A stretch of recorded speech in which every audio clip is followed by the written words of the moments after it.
All right, I was going to go ahead and do a little walk around of the Sandrail. Currently, I'm up on top of old abandoned microwave pad, like microwave tower pad on top of a mountain out in the middle of nowhere. Right now, I'm I think I could drive about 35, 40 miles in any direction and not run into civilization. So anyways, cool area, really quiet out here. I'm up on top of a mountain too, so I got a pretty awesome view all the way around. There's Little Horn or Bighorn Mountain there. I think Little Horn a little further over, if I remember right. That's Bighorn. But anyways, so as far as the Sandrail goes, so I got this several years ago, or about 2 years ago. About 2 years ago now. But my buddy got it several years ago. Vic, if you haven't seen his channel, it's Vic Ferrari's Garage. Got a lot of stuff on there from his work when he bought this. It was an old California dune buggy. So it was just the metal bars.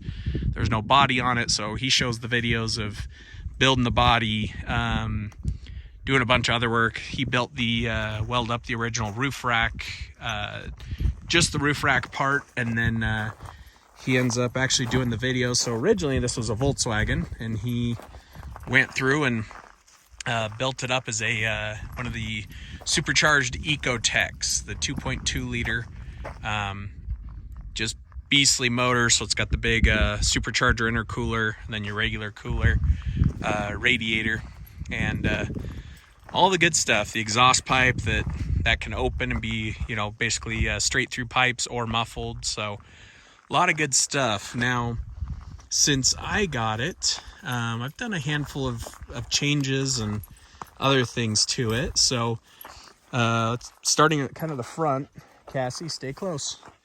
Just crazy dog, go out there and chase down a rattlesnake. So, but anyways, so first thing is the winch. It used to have a little 2,000 pound, basically a little smaller Harbor Freight winch that I tried using it one time, pulling myself up a little hill, and ended up blowing the gears in it. So I looked them up. I got one of the synthetic rope Apex 550s, so, or 5500. So I got the snatch block and all that stuff, so I could do up to 11,000 pounds, you know. So considering this thing weighs probably 1700, you know, it could basically tow it up a tree and hide it from bears. I think that's what they tell you to do. Anyways, so yeah, I put that one in, welded up a nice big plate for it, so that because this one actually is a bottom mount, so I had to do it a little bit different to get it to all fit. And then I took off the metal clip on the front, threw on a soft shackle so that I can hook it up onto something if it ever pops off. It's only slinging a soft shackle at you. It's a lot safer than cables and big metal D-rings and all that stuff. So next thing I did, I changed out. Originally it had some the old Volkswagen rims that had the flat bearings on them, and this off-road stuff, those just standard old Volkswagen bearings just really don't hold up very well. It seems like about every 10,000 miles I was replacing them, because I just, you know, 5 to 10,000, I just beat them up on these roads. So these actually have like standard race bearings, kind of like out of a more out of like a modern car, where it's the two, I forgot what they call them, but like angled races that a lot more expensive, but they can handle high speeds, they stay cooler, you can really beat them up, and they'll probably last you 10,000 miles or I mean 100,000 miles or more. They're really awesome. So next thing I did is, I used to have two kind of wimpy lights up here and a light bar. I went ahead and put on two of the high-end Baja spotlights. Those will throw a beam out at night that'll run, I mean, it seriously throws it out there a quarter mile ahead of me, way more than I need. And then I've got these, which are just kind of regular headlights, so it gives you a nice little glow across the ground out about, that'll throw you out about, kind of in between your headlights, which are real low and close. The spotlights throw it out, and then that's kind of the mid-range lighting. So it just really gets good lighting out there. And then when you throw in, I got the ditch lights on the side that I set back further, so they kind of come out to the side and really help with the lighting. So when you're sitting in the driver's seat or even in the rear seats, you got really good side view lighting. So it really gives you kind of this daytime feeling even at night. So really like that setup. As far as the roof rack, I added on 2 mounts that are basically those are for the roto packs that so you've got 2 extra gallons of gas, 2 extra gallons of water. So if you run into any issues, you know, you always got that spare, which is really nice feeling to know you're not gonna, you know, out here in the desert, you know, I mean, right now it's beautiful. It's only like probably 90 or so. But I mean, you come out here when it's 110 or 120 and it's just stupid not to have enough water. So, and then on the other side, I've got, you can just barely see it behind the other watering can. I got stood up there. But there's I got a little shovel for digging out, and then recovery tracks.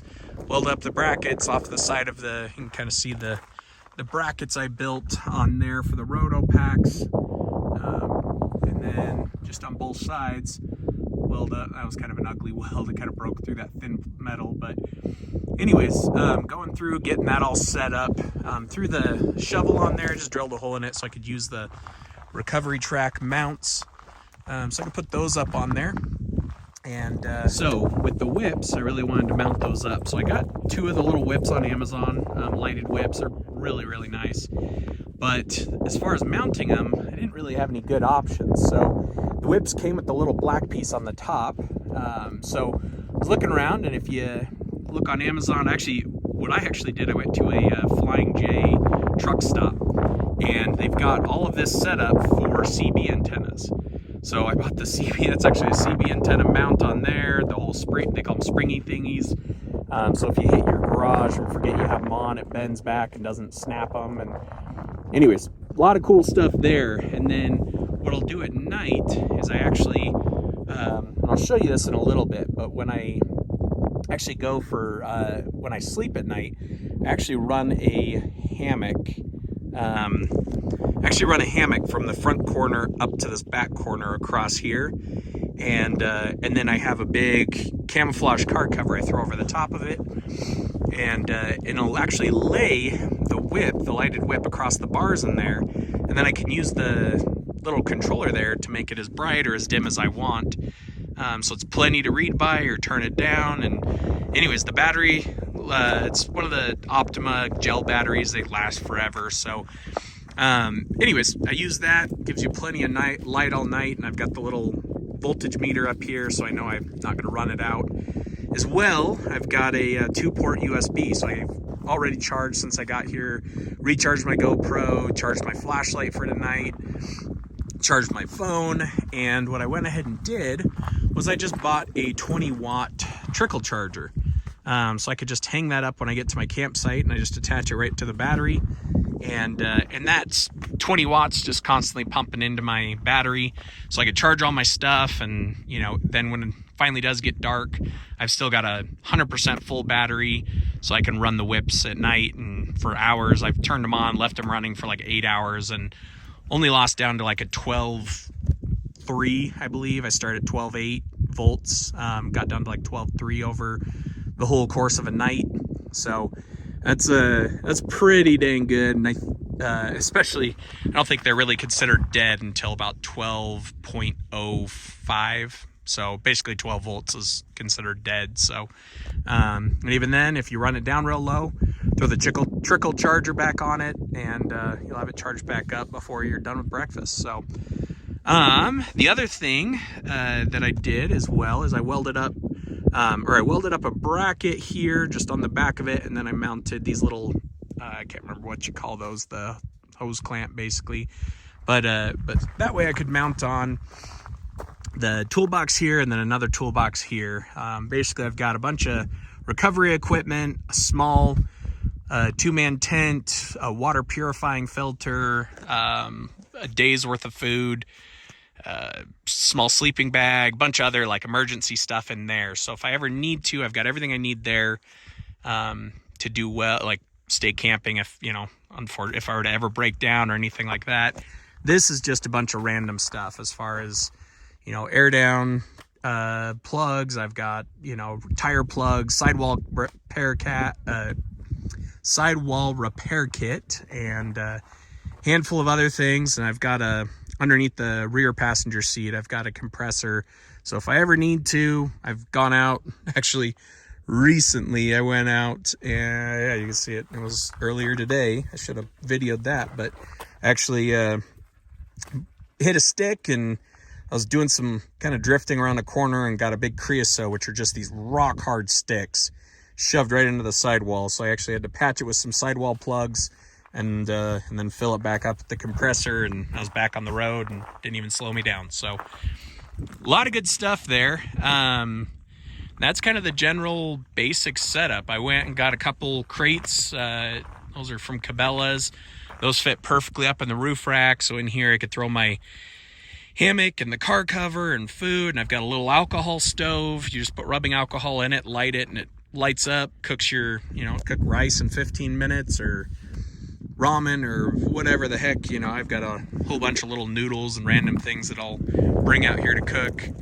And then I've got obviously some dog food and some other stuff with their bowl, and I got a little shade cover too that I could put on here. I just kind of a little awning that I stretch out, but some good stuff. That's kind of the basics there. So I'll a few minutes I'm going to start putting the car cover on, starting dinner, and put up the hammock and all that, and I'll see you then. All right, so I just wanted to go to this next step here. So there's 2 pins. You pull the pins out, fold the front windshield down, and then actually take the hammock, bring it across, wrap it around once, and then hook it through the pin there that I hold the windshield up with, stretch it across, and then wrap it around the bracket that the toolbox goes on. And then when I lay in that, it keeps me about 2 or 3 inches above the seats. And if you don't know much about sleeping in a hammock, camping, sleep at a little bit of an angle, leave it a little loose. You can actually lay pretty flat and have a very comfortable night's sleep without any pressure points. And anyways, highly recommend hammocks.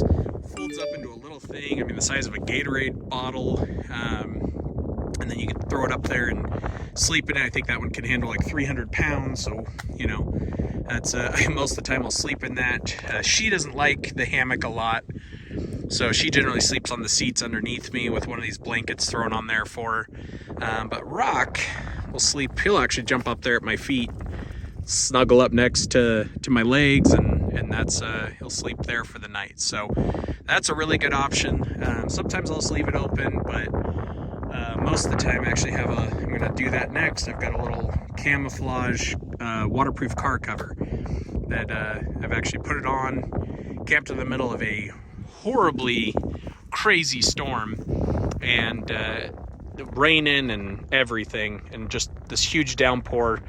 Not a drop of it got inside. So freaking awesome setup as far as rain goes. Very comfortable and all that stuff. It keeps all your equipment completely dry. So anyways, that's next. So my plan for the rest of this YouTube channel is I've kind of been thinking about making it kind of like a living journal, or I don't know what the best way of putting it is, but kind of like a representation of all the trips that I do and kind of recording that. I get the opportunity with this Sandrail being as fast as it is, and as, the big gas tank and being able to get, 30 miles to the gallon. It can go almost anywhere with a big 12-gallon gas tank. I've taken it way out into areas that, only the craziest Jeep guys would go, and I can go out there and enjoy it and camp and really kind of live pretty awesome outdoors experience, from everywhere to the lowest deserts where barely any cactus, only the cactus grow and really nothing else that's green, all the way up into, the beautiful pines and oak forests up in the Flagstaff, Mogollon Rim, all over the place. So it's been a really fun experience having this Sandrail. And so I want to kind of start putting it all together. Not only showing, I haven't found much online in the American Southwest of just the different trips that people have done. And the things they've seen and kind of the latitude, longitudes of different points and turns and roads and secret roads to get between mountains out in the middle of nowhere and old mines and snakes and tarantulas and all the fun stuff that you see out there when you're out up exploring the wilderness areas. So anyways, that's kind of my plan with the rest of this channel, and I should be uploading, I think even, this week I'll be putting up the video of this trip right here, the microwave tower, how I got there and the back roads of getting to it and what it is. And that's kind of, I want to start doing that with everything from Harquahala to Agua Caliente to old craters of the moon and all the other things that are fun and enjoyable to go out and do, and especially in the Arizona, out and around the Phoenix area within a few hours. I mean, there's not much that I haven't been to and haven't seen, so I want to take you guys along and have some fun.